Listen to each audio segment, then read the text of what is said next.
চাওক দিছে আচলতে জুবিন গাৰ্গৰ যি মৃত্যুৱে 40টা দিন অতিক্ৰম কৰিলে 40টা দিন অতিক্ৰম কৰাৰ পিছতো কিন্তু এছআইটিয়ে তদন্ত অব্যাহত ৰাখিছে আৰু বিশেষকৈ আমি যদি চাওঁ 19/25 যিটো গোচৰ বিত্তীয় কেলেংকাৰী গোচৰ সেই গোচৰটো আচলতে ফাইল এই মুহূৰ্তত এছআইটিয়ে খুলিছে আৰু সেই গোচৰটোৰ ভিত্তিতে আচলতে বিভিন্ন বিহু কমিটিক তলব কৰা হৈছে CID কাৰ্যালয় আৰু ঠিক তেনেদৰে আজি কিছু সময় পূৰ্বে লখিমপুৰৰ ঘিলামৰা যি বিহু কমিটি আছে সেই বিহু কমিটি আহি উপস্থিত হৈছে লগতে মঙলদৈ কেন্দ্ৰীয় যি বিহু কমিটি তেওঁলোকো আহি ইয়াত উপস্থিত হৈছে মঙলদৈ বিহু কমিটিৰ সাধাৰণ সম্পাদক আৰু সাংস্কৃতিক সম্পাদক আহি উপস্থিত হৈছে লগতে লখিমপুৰত যি সভাপতি আৰু সম্পাদক তেওঁলোক দুয়ো আহি ইয়াত উপস্থিত হৈছে তেওঁলোকৰ আচলতে লখিমপুৰত যিখন বিহু কমিটি সেই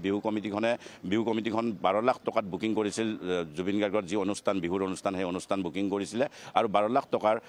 1 লাখ টকা প্ৰথমে নগদ ধন হিচাপে লৈছিলে আৰু 11 লাখ টকা সিদ্ধাৰ্থই লৈছিলে নগদ ধন সিদ্ধাৰ্থই আৰু যেতিয়া আচলতে চেকত সেই ধন দিবলৈ বিচাৰে কমিটিবোৰে সেই ধন কিন্তু সিদ্ধাৰ্থই নলম বুলি কয় তেওঁক নগদ ধন লাগে কিয়নো তেওঁ তাতে সেই ধন হলুকি কৰিব পাৰে ঠিক তেনেদৰে আচলতে মঙলদৈ যিখন কেন্দ্ৰীয় বিহু কমিটি তেওঁলোকৰ পূৰ্বৰ পৰা যেহেতু সেই বিহু কমিটিখনৰ লগত জুবিন গাৰ্গ ওতপ্ৰোতভাৱে জড়িত গতিকে সেইভাৱে তেওঁলোকে 1 লাখ টকা তাত কমাই জুবিন গাৰ্গে 11 লাখ টকাত সেই অনুষ্ঠান অনুষ্ঠিত কৰিছিলে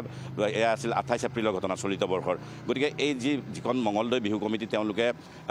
11 লাখ টকাত বুকিং কৰিছিল আৰু সেই 11 লাখ টকাটো লৈছিল সিদ্ধাৰ্থৰ যিজন সহযোগী আচলতে কিষাণু দাসে সেই ধন লৈছিলে আৰু গোটেই বিষয়টো আচলতে সেই ধন লৈ আচলতে ক'ত ধনবোৰ খৰচ কৰিলে সেই তথ্য কিন্তু এই মুহূৰ্তত নাই CID হওক বা SITৰ হাতত গতিকে তাৰ বাবে আচলতে SITয়ে সকলো বিহু কমিটিক ইয়ালৈ তলব কৰিছে লগতে বিভিন্নজনক আচলতে তলব কৰি এই কথাবোৰ সুধি থকা হৈছে জুবিন গাৰ্গৰ যি প্ৰাপ্য আচলতে যি বিহু কমিটিৰ পৰা যিখিনি ধন পাব লাগে সেই ধনসমূহ পাইছেনে পোৱা নাই বা সেইসমূহ ধন লওঁতে কি চুক্তিবদ্ধ হৈছিলে কেনেধৰণৰ তেওঁলোকৰ লগত এগ্ৰিমেণ্ট হৈছিলে সেই এগ্ৰিমেণ্ট কপিবোৰ আছে নাই এইবোৰ চাবৰ বাবে আচলতে তেওঁলোকক মতা হৈছে কিছু সময় পূৰ্বে যিহেতু ভিতৰত তেওঁলোক প্ৰৱেশ কৰিছে তেওঁলোকক সোধা পোছা কৰিব আৰু তেওঁলোকক সোধা পোছাৰ অন্তত তেওঁলোকক যাবলৈ দিব কিন্তু গোটেই বিষয়টো আচলতে যদি আপুনি চাই সিদ্ধাৰ্থ শৰ্মাৰ কথা কোৱা সিদ্ধাৰ্থ শৰ্মাৰ যি বিশাল সম্পত্তি আচলতে সেই বিশাল সম্পত্তি গঢ়িলে ক'ৰ পৰা আচলতে জুবিন গাৰ্গৰ ধনেৰে আচলতে তেওঁ বিলাসী জীৱন কটাইছিলে আৰু সেই বিলাসী জীৱন কটাই বিভিন্ন সময়ত আচলতে জুবিন গাৰ্গৰ অহৰ্নিশে আচলতে চাতুৰ দৰে লাগি থাকে সিদ্ধাৰ্থ কিন্তু সেই চাতুৰ দৰে লাগি থকা সিদ্ধাৰ্থৰ বাবে আচলতে জুবিন গাৰ্গৰ মৃত্যু হ'ল আৰু জুবিন গাৰ্গৰ মৃত্যুৰ পিছতে যি ধৰণৰ সৰ্বত্ৰ প্ৰতিক্ৰিয়া এই মুহূৰ্তলৈকে মই কৈ আছোঁ যে 40টা দিন অতিক্ৰম কৰিলে 40টা দিনো কিন্তু কোনো লোকে আচলতে শুব পৰা নাই শান্তিৰে শুব পৰা নাই এসাঁজ শান্তিৰে খাব পৰা নাই আচলতে জুবিন গাৰ্গৰ প্ৰতি যি মৰমৰ ভালপোৱা সেই ভালপোৱা আচলতে সকলোৰে মনত এই মুহূৰ্ততো স্বতঃস্ফূৰ্তভাৱে আছে ভিতৰত জ্বলি একুৰা জুই জ্বলি আছে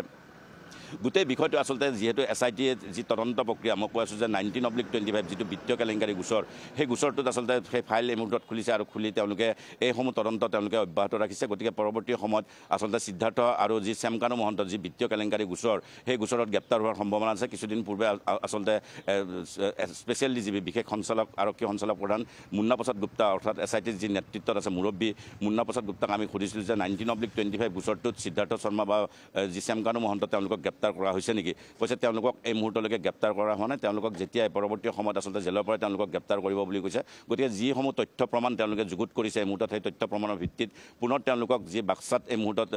সিদ্ধাৰ্থ শৰ্মা শ্যামকানু মহন্ত সন্দীপন গাৰ্গ লগতে যি 2 PS নন্দেশ্বৰ বৰা আৰু পৰেশ বৈশ্য এই মুহূৰ্তত আছে তেওঁলোক আটাইকেইজন পুনৰ গ্ৰেপ্তাৰ হোৱাৰ সম্ভাৱনা আছে কিয়নো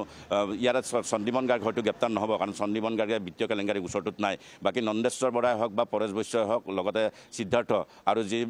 বিশাল সম্পত্তিৰ পাহাৰ গঢ়িছে বিভিন্ন ফেষ্টিভেল মহন্ত বুলি যি জনাজাত শ্যামকানু মহন্ত বিভিন্ন ধৰণে তেওঁ টকা সংগ্ৰহ কৰিছে বিভিন্ন বিলাসী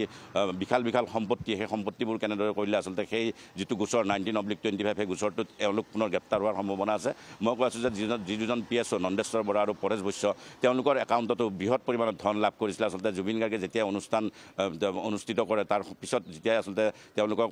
পইচা দিবলৈ বিচাৰে সেই অনুষ্ঠানৰ বিনিময়ত সেই পইচাবোৰ আচলতে নন্দেশ্বৰ বৰা হওক বা পৰেশ বৈশ্যৰ একাউণ্টত তেওঁলোকে লয় গতিকে এই টকাবোৰ যেতিয়া আৰক্ষীয়ে পালে তেওঁলোকক গ্ৰেপ্তাৰ কৰা হ'ল গ্ৰেপ্তাৰ কৰি তেওঁলোকক সোধপোছ কৰি এই মুহূৰ্তত তেওঁলোক যিহেতু জেলত আছে গতিকে গোটেই বিষয়টো আচলতে বহু কথা এতিয়াও পোহৰলৈ আহিবলৈ বাকী আছে জুবিন গাৰ্গৰ মৃত্যুৰ ৰহস্যটো আছে তাৰ উপৰিও যি ধৰণৰ এই বিত্তীয় কেলেংকাৰী গোচৰ এই বিত্তীয় কেলেংকাৰী গোচৰৰ বহুবোৰ কথা এই মুহূৰ্তলৈকে পোহৰলৈ আহিবলৈ আছে